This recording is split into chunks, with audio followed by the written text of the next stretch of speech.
ba téléspectateurs nyonso oyo bazali kolanda magazine actualité nzondo couleur mokola lelo. Tata gouverneur Philippe Kamitula ndo mokola lelo atambola ki pe ko visiter ba travaux nangeni ni ezali ko salama avec impact pe na idéologie atambola ki bongo na député national ya ville na biso ya Bandundu mwana mboka Eric Kinzambi nde atambola ki na tata gouverneur Philippe Kamitula ndolo eleka ki bongo avec impact pe na idéologie bazali ko tambola malembe na tata gouverneur Philippe Kamitula ndolo pona kolonela ba travaux ndenge nini ezali ko salama na kati ya Maison Blanche kitoko wapi neti kaka na Mputuville grâce ya gouverneur Philippe Kamitula ndolo na misolo ya province nde bongisi Maison Blanche pe esombi ebele ya ba chaise ndenge bozali komona boye ba chaise wana ekonservi pour la 13e conférence matondo mingi na tata gouverneur Philippe Kamitula ndolo na misala oyo ozali kosala na kati ya province ya Kwilu tokobetela yo kaka maboko Ponte mandat na yo ezali mandat ya bénédiction 13e conférence ba makadam ezali ko salama pe to moni mituke eye pona bis pe bandeko ba mata ba sepela. Merci bravo na tata gouverneur Philippe Kamitula ndolo to pesio longonde na misala kitoko o ezali ko sala na kati ya province na biso ya Kwilu. Grand merci na son excellence Eric Kinzambi oyo azali député national na biso ya ville ya Bandundu.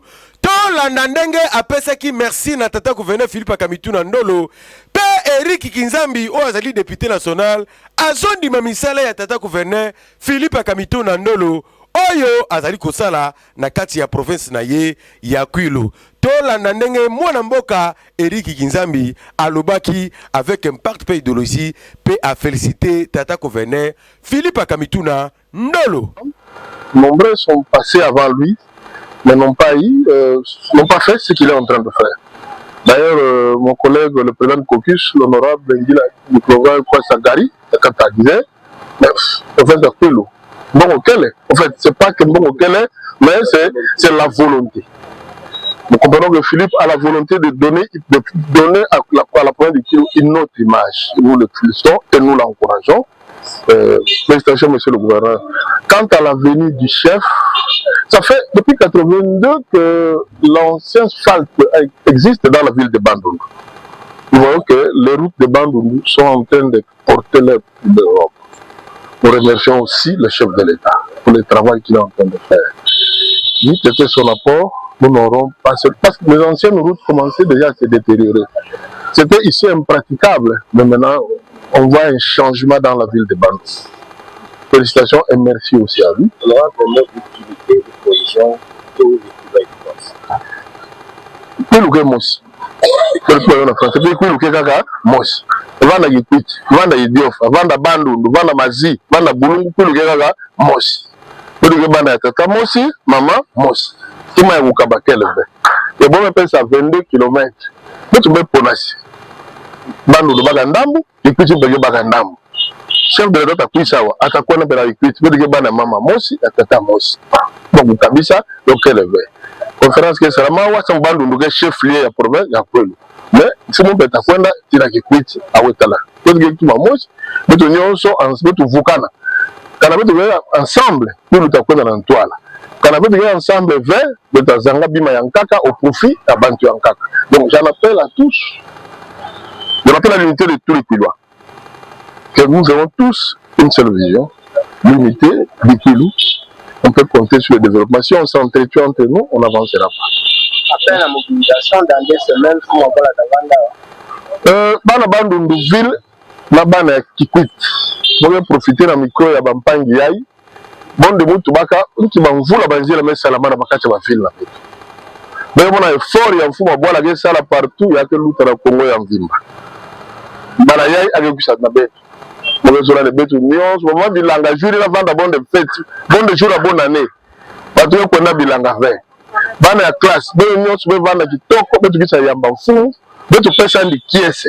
Quand tu peux changer qui est, malakala na bunginga hata tuba hata pesa betu, ngeza kama ya bamutura nzora ya media bien na kia kitoko, promesse ankara kimanga hata pesa ngebe kalina yove. Mais qui est ya beta ya mbandina, ta pesa ni mpusa ya kupesa benu au-delà ina beba kinga na yani. Donc, Mugalumba betu nyonso. Awati samedi de salle fort ya uluta na ba quartier, toshonga ba quartier betu nyonso bongama. matiti na barabara bete yezo la ve konso mutu komba lupango nani basalite kusakula bwana bedu bana bunkete banzenza atakwisa bwana bedu bantu ya luzitu lomba bantu mingi bya ku déranger ba mfumu ina bibo bisha kisalo kuba bisha sala fete kuba bisha sala kisalo betu yamba bombote ti bota vutuka je pense que yamba na betu nde ta pesa betu chance ya kuzwa bima yankala na nima nayo merci.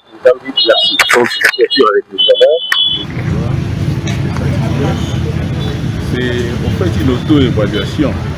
La conférence, on connaît ce qu'il faut faire pour que la conférence ait. On a fait ça, on est en 70 et on continue à faire encore davantage. Et on en profite pour vraiment arranger la vie de Panama. C'est une opportunité. Ça vient après 50 ans, c'est pas quelque chose que la conférence de gouverneurs reviendra. Au contraire, les cadres que nous sommes en train de créer, ça peut faire qu'on puisse amener une assise, un forum au niveau national dans notre pays. Donc, je demande à la population vraiment d'observer la parole la mobilisation sous l'assainissement, et ce n'est qu'à ce titre-là que nous allons, que les gens qui vont venir vont vraiment davantage rester avec un bon souvenir. Non, la conférence du 3 au 7, il y a un communiqué. Il y a un communiqué. D'abord, il y avait une ordonnance qui parlait du 9. Puis il y avait un communiqué qui a reporté la conférence. Puis il y a un communiqué encore de celui qui avait reporté la conférence, qui est le FFM, pour préciser que c'est du 3 au 7. Je crois qu'il n'y a pas de doute. Il n'y a pas de doute. S'il y a un autre report, nous serons. Mais jusque-là, la date retenue, c'est du 3 au 7. Et de votre côté, oui, mais c'est ce que j'ai dit. La population doit être vraiment contente. La population doit être contente. La population doit montrer que vraiment ce que les chefs de l'État sont en train de faire dans notre province, ils sont contents de ça. Et la population doit accueillir massivement les chefs de l'État. Et c'est à ce titre-là que les chefs de l'État gardera un bon souvenir pour la ville de Bas. Province qu'elle est prête, mais peut visiter ma chantier. On est à un niveau très avancé. Et puis je crois que Betulungu, pour hésiter d'y faire. Puis la bête va hésiter l'air bon. Maintenant on a un communiqué qui parle du 3 au 7. Bisalou, Bantou. Kanangé Yambabouze Zangé fait pour se préparer. D'abord, Kanangé Zabande, à quel point ça avait déjà dans le Donandi. Il avait été montré que ce grand début était la caisse à pour Yambabouze Yoke Lengenge Moukouanzonge Basika.